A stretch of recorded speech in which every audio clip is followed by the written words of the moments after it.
Good morning, Michael. I'm here with Hal Getzelman, the lead Capcom, and we're excited to join you today. Oh, thank you very much. We've got Clark Creek STEM Academy in Ackworth, Georgia, so they would love to speak with you and ask you lots of awesome questions. Great, we're ready. Excellent.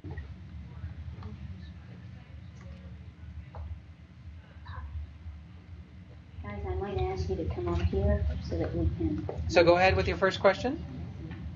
Go ahead, Rosidaris. How do the astronauts stay in touch with their families while on ISS? Can you help me with that one? I didn't hear. Mike, I'm sorry, can we have her repeat that? How do the astronauts stay in touch with their families while on ISS?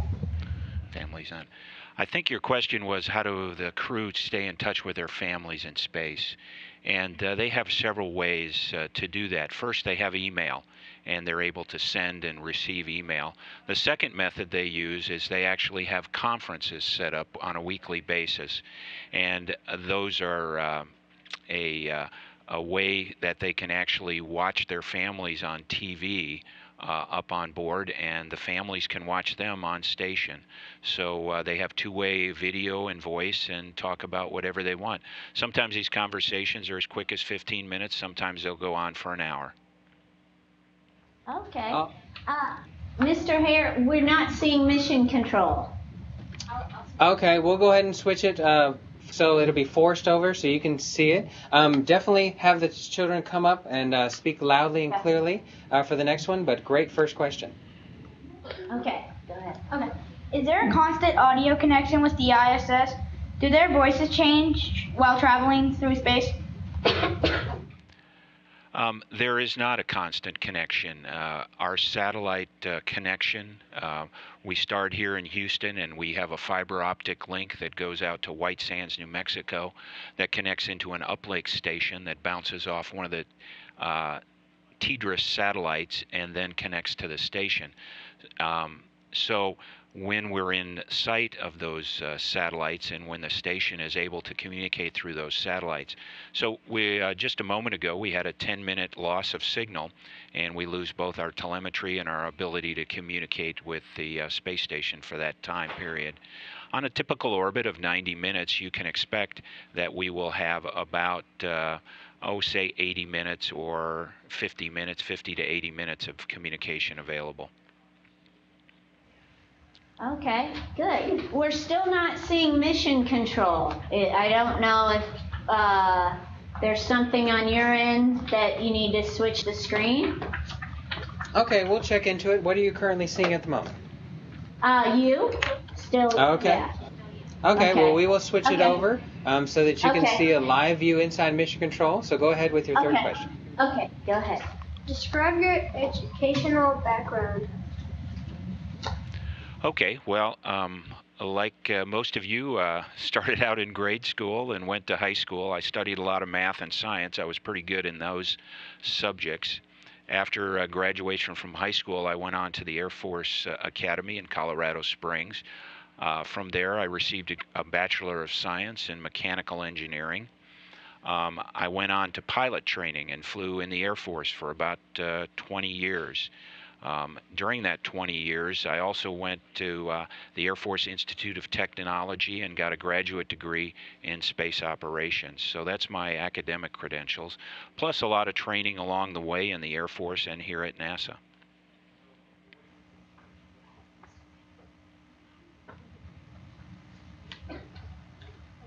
Why were you awarded the Bear Award? Well, the Bear Award is an award from the Barrios Corporation, one of our private contractors that supports the space program down here. And that was their top employee for that year. So that was the award that was presented to me. Go ahead. How did various technology get selected to work with NASA? Mike, can we get them to repeat that last question? Just got parts of it. How did various technology get selected selected to work with NASA? Okay, I'm still having trouble understanding the thrust of your question. I heard the word technology, but I didn't hear the rest of the question. How did Barrios Technology get selected to work with NASA? Ah, thank you very much. Barrios Technology, like many of our private contractors, competes. So NASA will announce a certain amount of work that they want private contractors to perform. And then Barrios Technology will go ahead and submit a proposal with costs and number of people. And then NASA will have a review panel to look at all the proposals and select the best qualified corporation. Sometimes Barrios wins these contracts, sometimes they don't. Our main contractor here is United Space Alliance, and they, as well as Lockheed Martin and a few others that perform work for NASA. Might the ISS be open to privatized commercial space travel? If so, how do you feel about this? Well, I think it's a big plus for America, and the reason I say this is at one time NASA did a lot of aeronautics development and research and actual building airplanes, and now we see that NASA in the aeronautics still does a lot of technology demonstrations and prototypes, but the work of actually developing commercial airplanes or military aircraft is turned over to private manufacturers under the auspices of the federal government. So in a similar vein, in the space business, we're seeing more and more of the space business being a solely government operation into being a government and private cooperation. So I think it's good. Go ahead. What was the situation that you recall that required the most problem solving on the part of the astronauts? Okay, well, we have a lot of equipment on the space station, and a lot of things break from time to time, and we form investigation teams that help solve those problems. So, you know, in our business here, it's a lot of collaboration. So it's not typically where one person comes up with the brilliant insight to fix something or to work around something, but rather a group of individuals that work together as a team that know different aspects of the problem, and they put that all together to come up with a solution. So if you say the best one, I think the best part was I got to be on the execution team where we got to repair a torn solar array, which involved a very dramatic EVA and some unique hardware that was designed pretty much on the fly, and that was a lot of fun. Go ahead, Ellen. What are some situations that have emergency procedures? Well, that's a great question. You know, probably in school there today you have fire drills, right? And so you practice going outside and getting away from a burning building and making sure everybody gets out safely. Well, we do the same thing on space station. We have a possibility of fire. Hopefully we've worked to minimize that. We also we work with chemicals and research things where it may produce some toxic vapors, and also we have a problem you don't have on the ground, and that is we live inside a pressurized can. And if that can should spring a leak, that module will go to vacuum. So our three big worries are rapid depressurization, a toxic release, and a fire. How can students submit their experiments to the ISS? Well, that's one of the areas I'm not as familiar with as probably I should, but we do have a payloads operations center in Huntsville, Alabama. They reach out to universities and to students around the world to help them in the process of getting their payloads on orbit. But a very good question, because that's what the space station is all about, is doing research in orbit. What advice can you give me if I wanted to become a NASA engineer? Well, the advice I would give you, and that's a good question because I was faced with that same challenge when I was your age. What do I need to do? I think the most important thing is to do the best job you can in your academics today. Give it your best effort. You know, your teachers aren't there just to spoon feed you information. They're to help you in your education journey. So it's mostly on your shoulders to study hard, to do your homework, and to find those areas that you really like doing. Because if you really enjoy doing something, you're going to do a very good job at it. So I think in the space business, those areas that are most important are math and science. Yeah. How did you work your way up to be the chief engineer?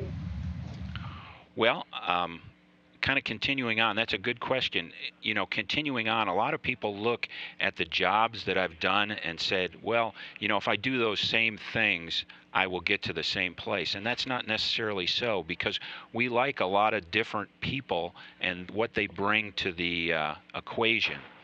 I think the key thing is to whatever job you're given, do the best you can at it. In my case, I took a path through the Air Force and flying airplanes. And eventually, after I retired, my background was very useful down here, working with procedures and working with displays and aerospace machinery. Those skills helped me a lot in this job. Go, Brianna. Does anything in space cause interference on the Capcom console? Well, yes, there are certain interference problems. You know, we do have a lot of electronic equipment on board, and we're constantly trying to minimize and control what kind of problems that might cause.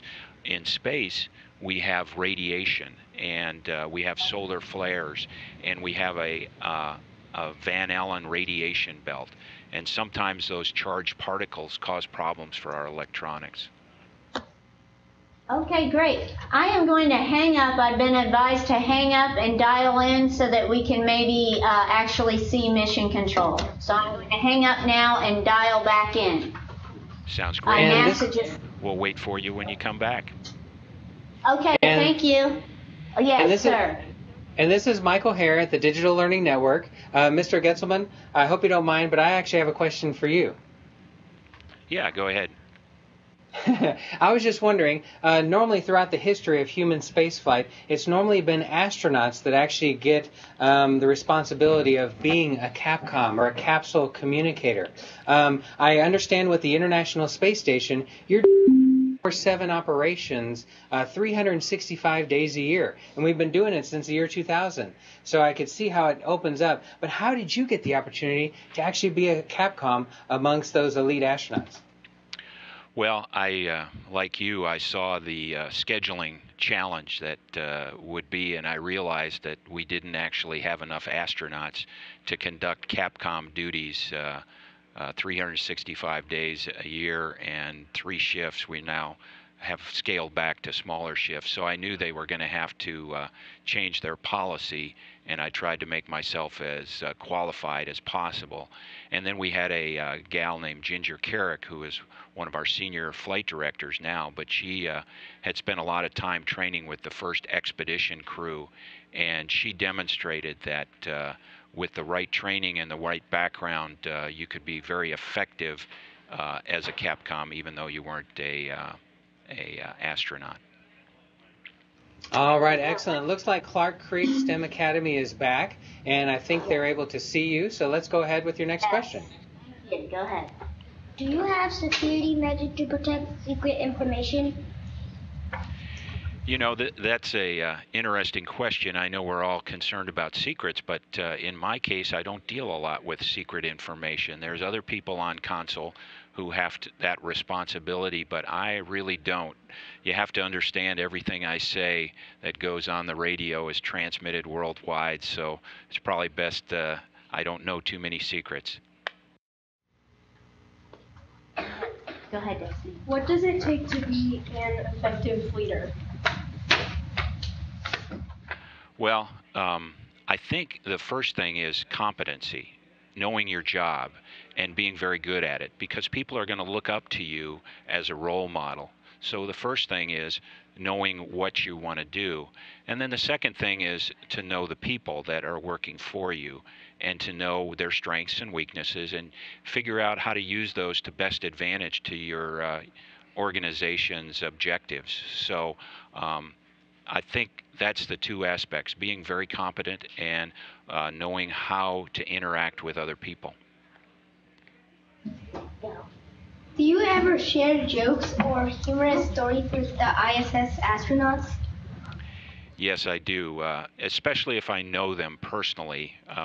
We do some gentle ribbing or ridicule, maybe a little joke, but I try to keep it under control because, everybody else who listens in on the open space groups, they may not understand the jokes and they may not think they're quite as funny as I do or the crew does. So I have to make sure that I do it in a professional way. What kind of software does Capcom use to communicate with the ISS? Okay, well, we use several means. Obviously, we use the voice through our satellite links to communicate. We also have email, and we process the email. We kind of are a filter to make sure the crew doesn't get too much junk email like we all hate at home. We also have video so we can watch the crew as they're performing their work, and it's really amazing if you can actually see what's going on, how much that helps you understand where the crew is in their days, activities, and all that. You are noted to be a cheerful leader for ISS Capcom. How do you manage this? I think you said cheerful leader. So I think if you have a smile on your face while you're working and you're happy to do that work, I think that comes through on the radio. And I'm very happy to be doing this job. I think everyone wants a job where they feel that they make a difference. And I think when I'm working here as a Capcom, I'm making a difference to space exploration. So that's really fun. How do you make sure the astronauts have the supplies they need? Oh, okay. I think you're asking about supplies. And as a Capcom, I don't really play a primary role in that.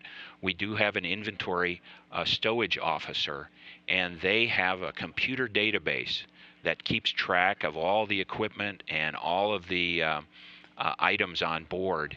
And they see how the food is going and how much water we have stockpiled, and they make sure that the next resupply mission that comes up brings more of the stuff we're getting low on.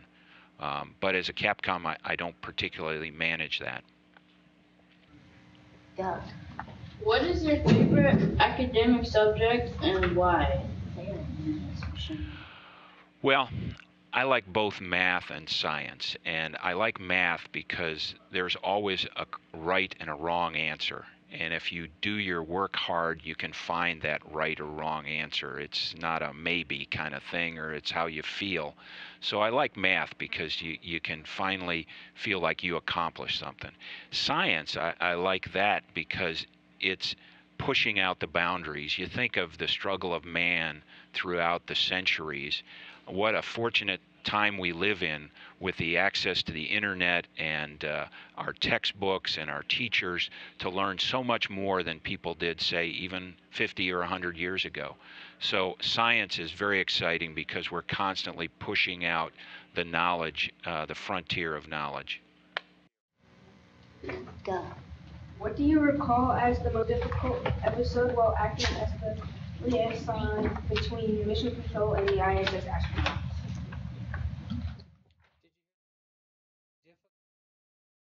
Well, I think, I talked earlier about repairing the solar array that tore while it was being relocated and then deployed.